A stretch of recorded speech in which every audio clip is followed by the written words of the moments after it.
नमस्कार। कैसे हैं? आज हम बताएंगे अगियारी। अगियारी होती क्या है और इसको लोग किस प्रकार देना चाहिए और देते किस प्रकार से हैं। सही अगियारी ना देने की वजह से आपके घर के कुल देवता, आपके पूजित देवता या घर के में जो भी देवी देवता इत्यादि पूजे जाते थे वो प्रसन्न नहीं हो रहे, वो आपका कार्य ही नहीं कर रहे। जैसे आपके यहां कोई गेस्ट आए, बढ़िया वीआईपी, उसको जब आप ढंग से भोजन कराते हैं प्रसन्नचित होके, थाली में सलाद है, दही है, पापड़ है, रायता बढ़िया से डिस्प्ले करके देते हैं, साफ सुथरी जगह पर पंखा उंखा एसी में बैठा कर खिलाते हैं और पास खड़े रहते हैं, मुस्कुराते रहते हैं, भैया कुछ और चाहिए क्या, सेवा और करें, तब वो बहुत प्रसन्न हो जाता है। जाने के बाद भी बोलता है भैया वहां गए, बहुत सेवा हुई, बहुत अच्छे ढंग से खिलाया। और यही आप इंतजार करिए, एक दो सब्जी ऐसे आके थाली पटक दिया और वो बंदा अलग चला गया, आप खा रहे हो, कोई पूछने वाला नहीं कि एक रोटी और चाहिए, एक पूड़ी और चाहिए या कुछ और चाहिए कि नहीं। तब आपको पीड़ा होगी, कहोगे कि बहुत दरिद्र लोग हैं जो ढंग से मेहमानों को खिलाते भी नहीं। यही हिसाब भोग और अगियारी का भी होता है। देखिए, कई लोगों ने प्रश्न किया कि गुरु जी अगियारी और हवन में क्या फर्क है। देखिए, हवन विशेष संकल्पित प्रायोजन के बाद जो दिया जाता है अग्नि में, उसे हवन कहते हैं। हवन के नियम अलग हो जाते। अगियारी द्वारा हम अपने उस आराध्य को, उस पूजित देव को, उस अपने पितरों को, अपने गणों को भोजन पहुंचाते हैं। अब कहेंगे गुरु जी कि भोजन अग्नि अगियारी में डालने के बाद वो तो धुआं धुआं होने लगता है, जलने लगता है, धुआं होता है, तो वो कैसे पाते हैं? बिल्कुल सही। क्या आपको मालूम है, उपदेव, नाग किन्नर, पितृ, कुल देवता अपनी जो आप भोग देते हैं उसके सुगंध मात्र से तृप्त हो जाते हैं। जितने भाव से दिए गया अगियारी रहेगी, जितने प्रसन्न मन से दिया गया अगियारी रहेगी, उतने वो प्रसन्न होंगे, उतने उसके अंदर खुशबू और स्वाद आएगा। बहुत से लोग कहते हैं प्रेत, हा हा हा हा, ऐसे आते हैं। प्रेत का मुंह बहुत छोटा होता है। फिल्मों वाले प्रेत को मत देखो, फिल्मों वाले प्रेत को देखकर तो असल प्रेत भी डर जाते कि मेरी क्या दुर्दशा कर रखी है, मैं इतना खतरनाक तो नहीं हूं, ये कलयुगी मानो आदमियों ने मुझे क्या बना दिया है, कितना भयंकर मेकअप। डर जाते हैं ओरिजिनल प्रेत।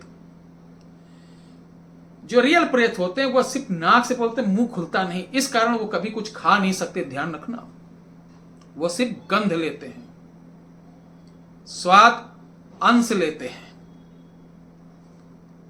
पेय को तो हल्का हल्का सिप सिप करके पी सकते हैं, बोल नहीं पाते। इसलिए प्रेत देखो, जब भी बोलेंगे ये नहीं बोलेंगे बोल तू क्या करने आया, मैं तुझे खा जाऊंगा। ये सब तो फिल्मी और नाटकीय प्रेत है।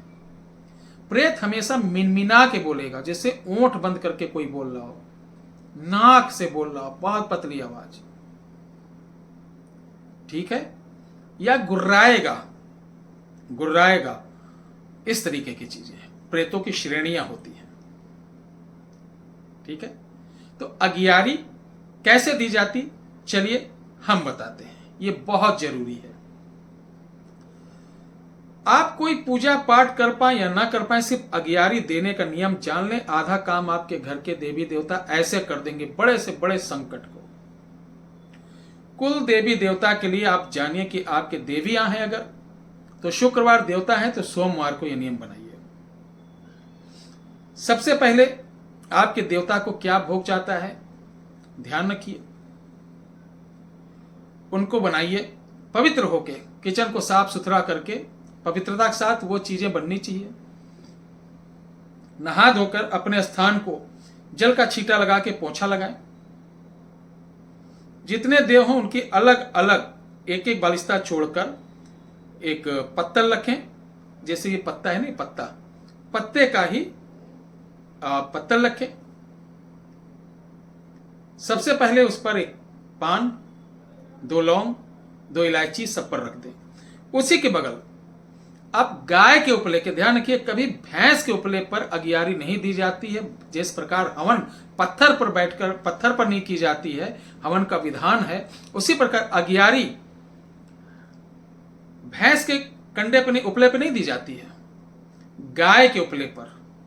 अब कहेंगे गुरुजी आजकल तो पता नहीं चलता, कैसे पता चले? ये भी बात सही है, हम लोग नहीं पता लगा पाते हैं कि किस चीज का मार्केट में मिलने वाला। तो गाय कहीं पली हो, गौशाला में जाके आप गोबर ले आइए, उसको छोटा छोटा छोटा इतनी टिकरी बनाकर सुखा लीजिए, उससे कर सकते हैं।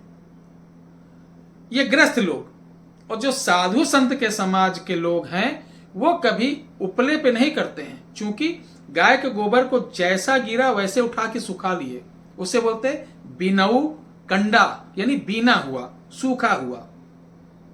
ठीक है, अगर उसमें हाथ लगा के अपना डिजाइन करके सुखा के वो बनाए तो नाथ संप्रदाय वाले, साधु संप्रदाय वालों का अगियारी वो मान्य नहीं होगी। अब तो हर जगह चल रहा, बस ऊपर वाला पा रहा कि नहीं पा रहा, सामने वाले तो देख रहे हैं कि महंत जी बाबा जी दे रहे हैं, ये क्रिया चल रही जी। तो मैं बता रहा था कि बिनऊ कंडे से संत लोग देते हैं। अब आपको ग्रस्त लोग अपने हाथ से भी बिनऊ ले लेंगे तो ऑल दी बेस्ट, नहीं पाते हैं तो अपने हाथ से गाय के गोबर का कंडा बनाकर सुखाकर, यानी उपले, कंडा हमारे अवधी भाषा में बोला जाता है, जो गाय के गोबर को सुखा के चूल्हे में जलाया नहीं जाता, चोखा बाटी ये सब यूज करते हैं, तो उसको आप बना लीजिए।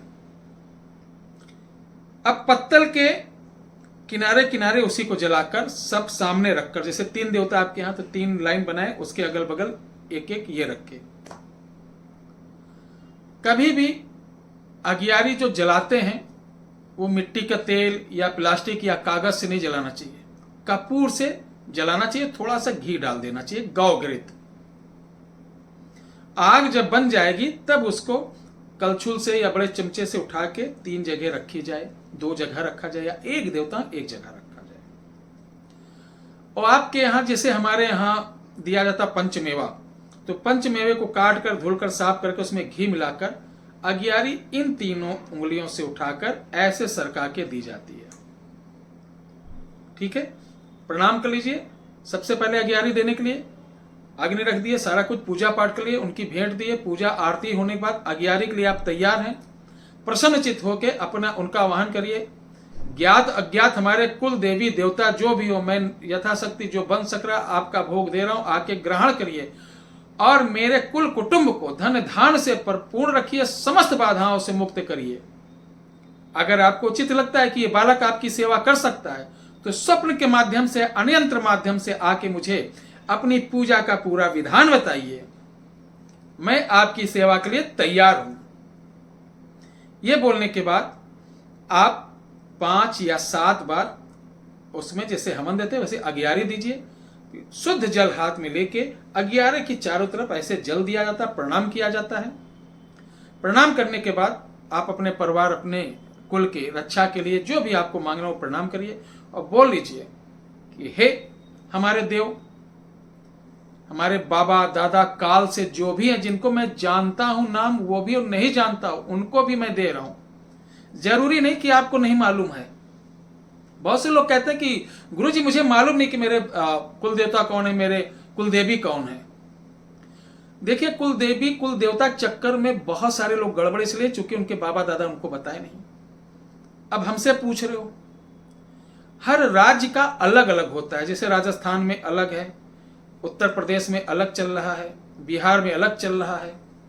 आप किस जात के हैं, किस गोत्र से हैं, आपके गोत्र से कौन देवता पूजे जाते हैं। आप पता चला अपने घर में थे, आपके ननिहाल में कोई भी नहीं था, आपके पापा ने वहां की प्रॉपर्टी पाई, पूरा परिवार सहित वहां चला गया, तो अब वहां के देवता हो गए और आप पूज रहे हो अभी अपने यहाँ के, तो परेशानी ये भी हो जाओगे कि धन पाए ससुराल का, पत्नी सहित रहे ससुराल में और पूज रहे हो अपने पूर्वजों को।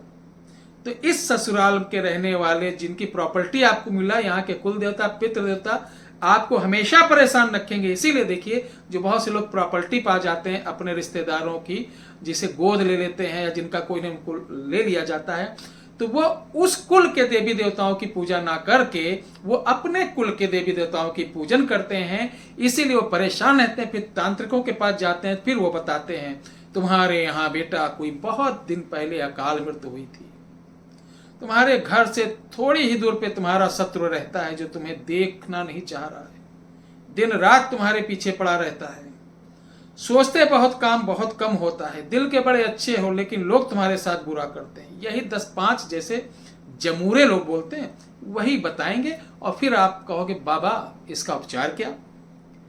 बेटा कुछ सामग्री आएगी मार्केट से, इसको लिखे देता हूँ, जो समझना दक्षिणा दे देना। फिर असली गेम बाबाओं का चालू होता है। आपका कष्ट तो वहीं बना रहेगा, इनका मामला और अच्छा हो जाएगा। तो बहुत इजी है।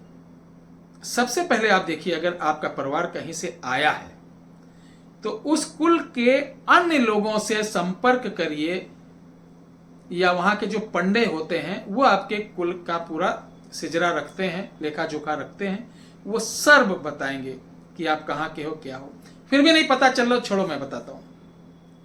गूगल पे जाइएगा, अपना गोत्र देखिए, पहले जाति फिर गोत्र निकालना। गोत्र में भी 5 भेद होते हैं, उनमें से कौन है आप अगर मालूम होगा तो उनका नाम लिख लीजिएगा। फिर सर्च करना कि इस गोत्र के, इस पंच के कौन देवी हैं, बड़े आसानी से आपको पता चल जाएगा। और ये अगियारी वाला बता रहे हैं, ना किसी गोत्र के मालूम ना कुछ।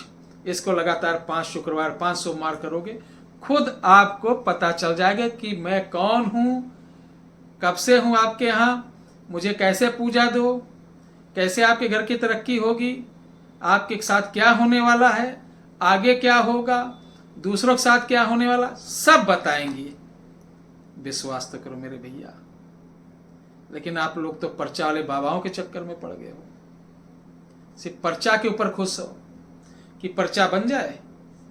अगले का प्रश्न ये है, ये अपने बेटे से परेशान है, कर्जा बहुत रहता, स्वास्थ्य खराब है, इस प्रश्न लेके आए हो बेटा, जाओ मार्च में सही होगा।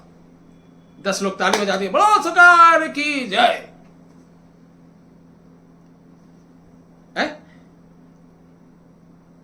अच्छी बात है, पर्चा बनना चाहिए, अच्छी बात है, भला भी होना चाहिए, ये भी होना चाहिए। ठीक है, जिस दिन आप अपने बारे में जान जाएंगे, जिस दिन अपने कुल देवता को समझ जाएंगे, जिस दिन अपने 7 पिंड मतलब कुल देवता, पितृदेवता, स्थान देवता, यक्ष देवता और देवहार और ग्राम देवता, इनको समझ जाएंगे, कहीं भागने की जरूरत नहीं पड़ेगी।